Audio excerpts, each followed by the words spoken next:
Hello, good morning everyone. आज के lecture में क्या मध्य प्रदेश का इतिहास पढ़ेंगे, जिसमें हमने क्या लास्ट लेक्चर में क्या पढ़ा था। हमने क्या झंडा सत्याग्रह के बारे में देख लिया था। इसके बारे में झंडा सत्याग्रह के बारे में देख लिया था। और इसी में हमने क्या देख लिया था, जो स्वराज दल की स्थापना हिंदी मध्य प्रांत के अंतर्गत किसके द्वारा की गई थी, राघवेंद्र राव के द्वारा। और जो मराठी मध्य प्रांत में भी किसके द्वारा की गई थी, है ना। तो ये सारी चीजें हमने देख ली थी। और हमने इसके बाद सविनय अवयव आंदोलन देख लिया था। ये कब स्टार्ट हुआ था, तो 12 मार्च 1930 को हुआ था। और इसमें दो आंदोलन साथ में चले थे मध्य प्रदेश के अंतर्गत। एक तो जंगल सत्याग्रह साथ में चला था और एक नमक सत्याग्रह। तो हमने लास्ट लेक्चर में क्या नमक सत्याग्रह के बारे में पढ़ लिया था कि स्टार्टिंग कब से हुई थी, 8 मार्च 1930 को हुई थी, है ना। तो हमने ये चीजें देख ली थी। 8 मार्च को नहीं, 6 अप्रैल को हुई थी, है ना। तो ये चीजें हमने देख ली थी कि किसके द्वारा की गई थी, है ना। द्वारका प्रसाद मिश्र और सेठ गोविंद दास के द्वारा की गई थी, है ना। आज हम क्या जंगल सत्याग्रह के बारे में पढ़ेंगे, जिसमें हमने जंगल सत्याग्रह के बारे में बेसिक चीजें देख ली थी कि जंगल सत्याग्रह की जो किसके द्वारा स्टार्ट किया था, तो द्वारका प्रसाद मिश्र के द्वारा। और ये किसके कहने पे किया था, मोतीलाल नेहरू के कहने पर, है ना। ये किसका प्रस्ताव था, मोतीलाल नेहरू का प्रस्ताव था। और किसने किया था, द्वारका प्रसाद मिश्र, है ना। तो ये जो सविनय अवयव आंदोलन है, इसमें आपको सिर्फ 2 नाम बहुत ज्यादा इंपॉर्टेंट है। एक तो क्या द्वारका प्रसाद मिश्र और सेठ गोविंद दास, है ना। तो ये हमारे क्या एमपीपीएससी हो गया, एमपीएसआई और ऑल जो एमपी के एग्जाम होते हैं उसके लिए बहुत ज़्यादा इंपॉर्टेंट है। और ये हम प्री और मेंस दोनों के पॉइंट ऑफ व्यू से पढ़ रहे हैं। जो एमपीपीएससी का प्री होता है और मेंस होता है। मेंस में जो यूनिट 5 है आपकी पेपर फर्स्ट की पार्ट ए में, पेपर फर्स्ट के पार्ट ए में जो यूनिट 5 है उसमें क्या स्वतंत्रता आंदोलन, और 4 यूनिट में भी आपको जो 4th यूनिट है उसमें भी आपको स्वतंत्रता आंदोलन के बारे में पढ़ना है ना। तो हम देखेंगे जंगल सत्याग्रह के प्रमुख कारण क्या थे, कि जंगल सत्याग्रह के प्रारंभ क्यों हुआ था। तो क्या द्वारका प्रसाद मिश्र की गिरफ्तारी प्रमुख कारण था। तो आपको मेंस में लिखने के लिए आएगा कि जो जंगल सत्याग्रह है उसके कारण क्या थे होने के, तो क्या था, द्वारका प्रसाद मिश्र की गिरफ्तारी इसका प्रमुख कारण था, है ना। तो इसका प्रारंभ कब हुआ था जंगल सत्याग्रह का, तो प्रारंभ कब हुआ था, 10 जुलाई 1930 को हुआ था। कहाँ पे, अगर हम देखें बराड़ से किसके द्वारा हुआ था, बापूजी खड़े के द्वारा। किसके, बापूजी खड़े के द्वारा। कहाँ से प्रारंभ हुआ था, बराड़ क्षेत्र से हुआ था, जिसको बराड़ क्षेत्र ये हमारा कहाँ पे था, मालवा के अंतर्गत था ना, मालवा के अंतर्गत। और ये कब हुआ था, 10 जुलाई 1930 को हुआ था ना।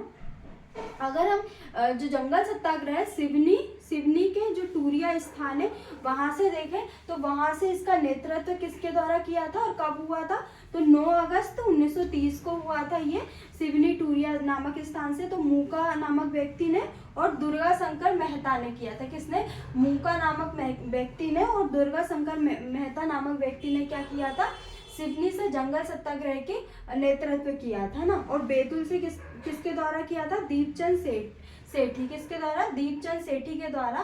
कहाँ से किया था जंगल सत्याग्रह का नेतृत्व, बैतूल से किया था, है ना। तो ये हमारा क्या कंप्लीट हो गया, सविनय अवयव आंदोलन के अंतर्गत हमारा नमक सत्याग्रह कंप्लीट हो गया और जंगल सत्याग्रह कंप्लीट हो गया। तो ये हमारे दोनों चीजें कंप्लीट हो गई। उसके बाद हम नेक्स्ट देखेंगे पंजाब का मेल हत्याकांड, है ना। पंजाब का मेल हत्याकांड, है ना। तो ये कब हुआ था, ये डेट आपको याद रखनी जरूरी है। तो 23 जुलाई 1931 को पंजाब का मेल हत्याकांड हुआ था, 23 जुलाई 1931 को, है ना। ये पंजाब मेल हत्याकांड कहाँ से हुआ था, तो जो ट्रेन दिल्ली से मुंबई जा रही थी, दिल्ली से कहाँ जा रही थी, मुंबई जा रही थी। कौन सी ट्रेन का नाम क्या है, पंजाब मेल, है ना। पंजाब मेल है, कहाँ से जा रही थी, दिल्ली से मुंबई जा रही थी।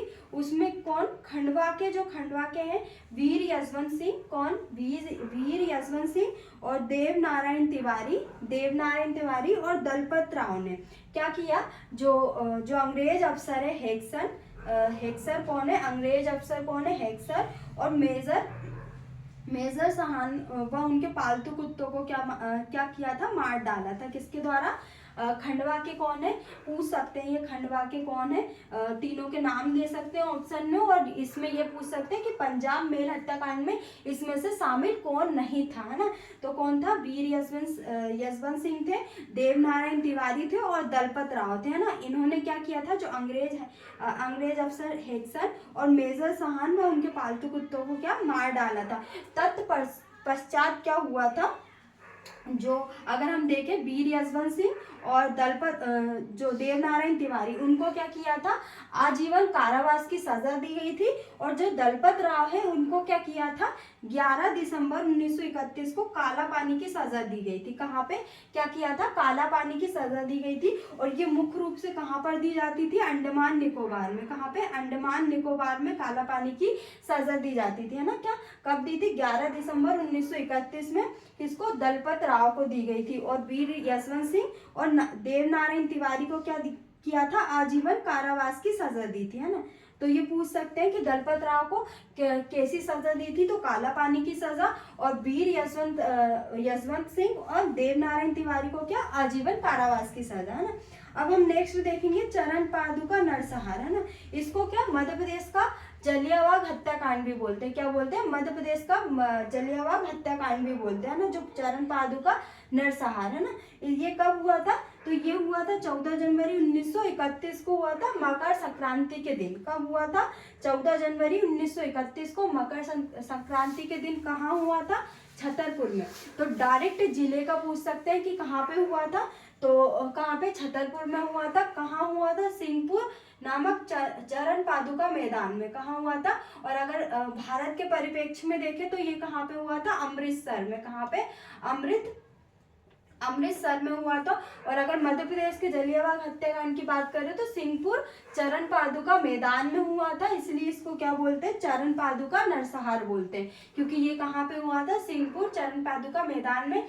यहाँ पे किसके द्वारा, जो सेनापति फ्रीजर के द्वारा क्या निहत्थे हाथों से क्या गोलियां चलाई थी, जिसमें क्या 6 लोगों की मृत्यु हो गई थी और अनेक लोग क्या हो गए थे, घायल हो गए थे। और इसमें क्या आपसे नदी के बारे में पूछ सकते हैं कि जो चरण पादुका मैदान है किस नदी के किनारे स्थित है, तो उर्मिल नदी। कौन सी, उर्मिल नदी। नदियों का विशेषकर आपको ध्यान रखना है, ये आपके ज्योग्राफी के पॉइंट ऑफ व्यू से भी बहुत इंपॉर्टेंट है और हिस्ट्री के पॉइंट ऑफ व्यू से बहुत इंपॉर्टेंट है। ये पूछ सकते हैं कि जो चरण पादुका नरसंहार है वो किस नदी के किनारे हुआ था, तो उर्मिल नदी। और किस स्थान पर, कहाँ पे हुआ था, छतरपुर में। और डेट भी आपसे पूछ सकते हैं कब हुआ था, तो 14 जनवरी 1931 को मकर संक्रांति के दिन हुआ था ना। अब नेक्स्ट हम देखेंगे त्रिपुरा अधिवेशन। त्रिपुरा अधिवेशन कब हुआ था, तो 29 जनवरी 1939 को हुआ था। 29 जनवरी 1939 में क्या हुआ था,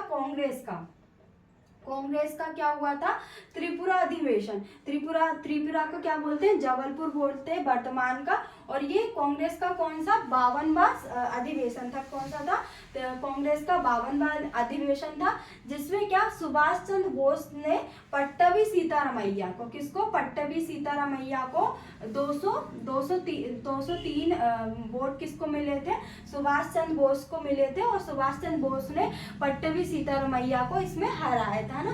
बाद में ये चीज क्या गांधी जी को पसंद नहीं आई थी और गांधी जी ने अपनी ओर से क्या पट्टभी सीतारामैया को भेजा था, जिसमें क्या सुभाष चंद्र बोस की विजय हुई थी। उसके बाद सुभाष चंद्र बोस ने इससे इस्तीफा दे दिया था। फिर बाद में इसकी अध्यक्षता किसके द्वारा की थी, राजेंद्र प्रसाद के द्वारा। किसके द्वारा, राजेंद्र प्रसाद के द्वारा। तो ये पूछ सकते हैं कि बाद में त्रिपुरा अधिवेशन की अध्यक्षता किसके द्वारा की गई थी, तो राजेंद्र प्रसाद के द्वारा की गई थी। और ये त्रिपुरा अधिवेशन कांग्रेस का कौन सा अधिवेशन था, तो 52वां अधिवेशन था। कब हुआ था, 29 जनवरी 1939 को हुआ था ना। कहाँ पे, त्रिपुरा। कहाँ पे, वर्तमान में जबलपुर। और अगस्त प्रस्ताव कब आया था, 1940 को आया था ना। और अगर हम भारत में देखें तो पहले व्यक्तिगत सत्याग्रही कौन थे, तो विनोबा भावे। कौन थे, विनोबा भावे। ये पूछ सकते हैं कि प्रथम व्यक्तिगत सत्याग्रही कौन थे, तो कौन थे, विनोबा भावे थे। अगर ये मध्य प्रदेश के परिप्रेक्ष्य में पूछे कि मध्य प्रदेश के परिप्रेक्ष्य में व्यक्तिगत सत्याग्रही कौन थे पहले, तो जबलपुर से कौन थे, बापू गोविंद दास थे। कौन थे, बापू गोविंद दास थे। अगर प्रथम महिला की बात करें कि प्रथम महिला व्यक्तिगत सत्याग्रही कौन कौन थी, तो श्रीमती प्रमीला थी। कौन थी, श्रीमती प्रमीला थी। ये दोनों नाम आपको याद रखने की जरूरत है, बापू गोविंद दास और प्रमीला, श्रीमती प्रमीला थी, है ना। और अगर भारत के परिप्रेक्ष्य में देखें तो विनोबा भावे, है ना। अब हम देखते हैं कि मध्य प्रदेश के अंतर्गत हम ये भारत के परिप्रेक्ष्य में भी पढ़ेंगे कि भारत छोड़ो आंदोलन कब हुआ था हमारा, 1942 में हुआ था। तो ये मध्य प्रदेश के अंतर्गत इसकी क्या भूमिका थी, है ना। तो ये कहाँ से प्रारंभ हुआ था, विदिशा से। जैसे हम देखते हैं कि जो 1857 की क्रांति वो कहाँ से शुरू हुई थी, नीमच नामक स्थान से हुई थी, नीमच जिले से हुई थी। वैसे ही भारत छोड़ो आंदोलन कहाँ से शुरू हुआ था, प्रारंभ विदिशा से हुआ था। और यहाँ पे क्या बरार के जो क्रांतिकारी है विनोबा भावे है, काका कालेकर, सेठ गोविंद दास को क्या पकड़ लिया गया था, जेल में डाल दिया गया था, है ना। जिसमें क्या जो काका कालेकर का जो भाषण है वो बहुत प्रसिद्ध था। किसका, काका कालेकर का भाषण है वो बहुत प्रसिद्ध था। 3 व्यक्ति थे जिनको गिरफ्तार किया था, विनोबा भावे, काका कालेकर जिनका भाषण बहुत प्रसिद्ध था, सेठ गोविंद दास, है ना। और चौथा जो द्वारका प्रसाद मिश्र है उनको क्या बेंगलोर जेल में बंद किया गया था। कौन सी, बेंगलोर जेल में बंद किया गया था, जिसमें उन्होंने कृष्णयान महाकाव्य की रचना की। किसने, द्वारका प्रसाद मिश्र को बेंगलोर जेल में बंद कर दिया गया था, जहां उनने कृष्णयान महाकाव्य की रचना की थी, है ना। अब नेक्स्ट हम देखते हैं, जैसे हमने पढ़ा था चरण पादुका नरसंहार, जो कि कहाँ पे हुआ था, छतरपुर, जिसको मध्य प्रदेश का जलियांवाला हत्याकांड बोलते हैं। उसी प्रकार भोपाल का जलियांवाला हत्याकांड भी बोलते हैं, जो कि कब हुआ था, 14 जनवरी 1949 को हुआ था, आजाद होने के बाद, है ना। आजाद भारत में हुआ था ये, 14 जनवरी 1949 को हुआ था। कब हुआ था, मकर संक्रांति के दिन हुआ था। कहाँ पे हुआ था, रायसेन में नर्मदा नदी के तट पर हुआ था। जहाँ पर क्या किया था, जहाँ के देशवासी यहाँ पे जो रहते थे भोपाल रियासत के, उन्होंने क्या तिरंगा फहराया था तट के ऊपर। तो भोपाल के जो जफर अली और स्थानीय लोगों के बीच ये संघर्ष हुआ था। क्या, जो भोपाल रियासत के प्रमुख सुल्तान थे जफर अली और स्थानीय लोगों के बीच क्या हुआ था, संघर्ष हुआ था। जिसका कारण क्या था कि नर्मदा के तट पर क्या इन्होंने तिरंगा फहराया था। कब हुआ था, 14 जनवरी 1949 को, मकर संक्रांति के दिन हुआ था। इसको भोपाल का जलियांवाला हत्याकांड बोलते हैं। तो आज के लेक्चर में हमने क्या पढ़ लिया, जो सविनय अवज्ञा आंदोलन के अंतर्गत हमने क्या, नमक सत्याग्रह और जंगल सत्याग्रह, ये दोनों चीजें हमने देख ली। और हमने पंजाब मेल हत्याकांड को भी देख लिया कि कहाँ पे हुआ था, कि कौन कौन क्रांतिकारी इसमें शामिल थे, है ना। इसके बाद हमने चरण पादुका नरसंहार देख लिया, जिसको मध्य प्रदेश का जलियांवाला हत्याकांड बोलते हैं। ये कहाँ पे हुआ था, छतरपुर में हुआ था। सिंहपुर चरण पादुका मैदान में हुआ था, जिसमें सेनापति कौन थे, त्रिसर थे। और हमने त्रिपुरा अधिवेशन देख लिया, जो कि मध्य प्रदेश के अंतर्गत हुआ था। 52वां अधिवेशन था ये, 29 जनवरी 1939 को हुआ था, जिसमें सुभाष चंद्र को 203 वोट मिले थे। इसमें विजय सुभाष चंद्र बोस की हुई थी। और किसको हरा के हुई थी, पट्टभी सीतारमैया को हुई थी।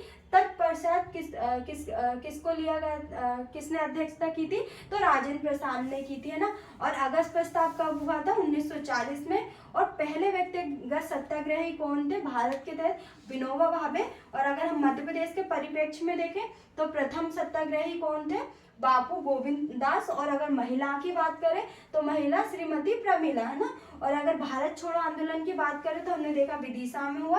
और बरार के 3 क्रांतिकारियों को जेल में डाला गया, विनोबा भावे, काका कालेकर जिसके भाषण प्रसिद्ध थे, सेठ गोविंद दास, है ना। इसके बाद द्वारका प्रसाद मिश्र को बेंगलुरु जेल में, जिनके यहाँ पे क्या कृष्णयान महाकाव्य की रचना की थी, किसमें, बेंगलुरु जेल में, है ना। और भोपाल का जलियांवाला हत्याकांड कब हुआ था, 14 जनवरी 1949 को हुआ था। मकर संक्रांति के दिन कहाँ पे हुआ था, रायसेन में नर्मदा के तट पर तिरंगा फहराया था। इसके कारण जो भोपाल रियासत के जफर अली और स्थानीय लोगों के बीच ये संघर्ष हुआ था, इसको क्या बोलते हैं, भोपाल का जलियांवाला हत्याकांड।